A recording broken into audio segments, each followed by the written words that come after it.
We do start with breaking news this morning. A Cheatham County Sheriff's deputy shoots an armed suspect overnight. Authorities tell us that deputy was following a vehicle and stopped the car up in Dickson County near the county seat of Charlotte.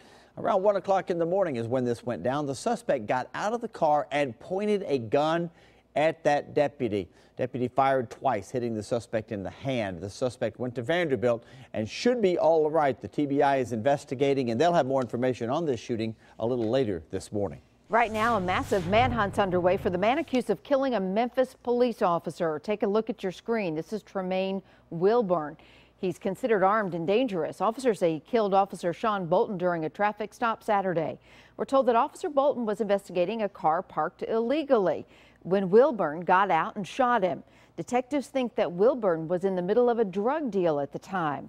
And here's another look at Wilburn. If you know where he is, call police immediately. A Kentucky man, Amy, is in jail this morning accused of threatening to kill police. Listen to this. Investigators say that Marvin G. posted an ad on Craigslist encouraging people in town to kill police officers. The 44-year-old Hopkinsville man is charged with solicitation for murder of a police officer. His bond was set at $500,000. Gunfire erupts across a campground, and now a father's behind bars accused of killing his own son. Police say Kirby Dyes and his son Joseph were drinking at the Timberline campground in Lebanon when they got into a fight. And we're told Joseph, who's pictured here, was shot several times and later died at the hospital. His father was treated for a self-inflicted gunshot wound to the leg, and he's now charged with criminal homicide. A day on the water turned deadly over the weekend at Percy Priest Lake. A man from Chicago died after jumping off a 20-foot cliff at Elm Hill Marina yesterday. We're told he was in an area where he should not have been. When the 20-year-old did not come back up, dozens of people raced over to try to help, but it was too late. There were about 4 or 5 guys also trying to dive down right in that area, but nobody could get, it was so deep, nobody could get down there. And we tried and we couldn't get him. It is unclear if that man hit his head when he jumped in or not. Now, there are signs posted all around that area warning people not to jump off the cliff. New details about a deadly crash in Bellevue. Also, investigators are telling us that someone spotted a red Camaro partially in a ditch off Highway 100 yesterday afternoon. But then just a few minutes later, for some reason, it was down the road just a bit and it had slammed into a tree and caught fire. Witnesses quickly raced over and pulled the driver, identified as Ben Posey Jr., from the car, but he later died at the hospital. An autopsy is being done to find out if maybe a medical issue caused Mr. Posey to have that crash. Well, keep an eye on the roads today. There are kids in school zones for sure, as some districts head back to class today. Clay, Decatur, DeKalb, Fentress, Giles, Grundy, and Pickett counties have half days. Students in Dixon, Hickman, Lewis, Stewart, and Wilson counties are going to have a full day today.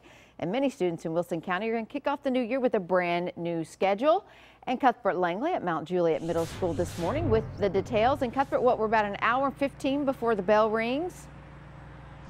Amy, yes, we are 8:15. That is when the bell will ring here at Mount Juliet Middle School and Mount Juliet High School. You see, there's a fair amount of traffic behind me. So far, though, things have been moving pretty smoothly here. This change, though, there are 6 schools in Wilson County that will have new schedules this year, and it affects children of all ages. So definitely look out here if you are a parent here in Wilson County. Here's a look at the new schedules. High school and middle school, Mount Juliet High and Middle, will both start, as I said, at 8:15 and dismiss at 3:15.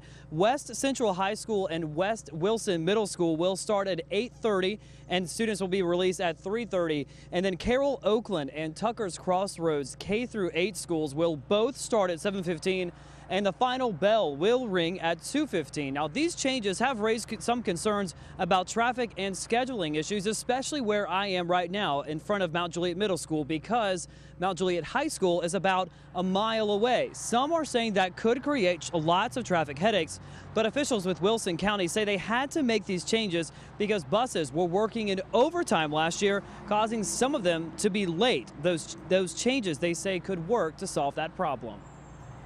In the past, we had from time to time instances where that was difficult, and so we made the route adjustments to try and make sure that that becomes a very minimal, if an issue at all. Now here's some perspective for you. Out of the nearly 17,000 students here in the district, nearly 70% of those students ride the bus. So it definitely was a big problem. But again, so far traffic seems to be okay this morning, but we will be keeping a close eye all morning long, and we'll bring you updates on News Channel 5 and newschannel5.com. For now, we're live here in Wilson County. Cuthbert Langley, News Channel 5 HD. All right, thank you, Cuthbert in Wilson County. Meantime, Metro students go back to school this Wednesday, and it looks like it's going to be a little while longer before the new district director gets hired. The committee tasked with finding the next director voted to put that hiring process on hold until they reconvene a little bit later this fall. Williamson County Schools Director Dr. Mike Looney left the district a little bit hanging when he turned down the Metro School Board's offer a couple of weeks back, opting to stay in Williamson County. Board members say they don't plan to rush this process. Are ready to do this in a more thoughtful manner and take our time and not have, not sprint through this process.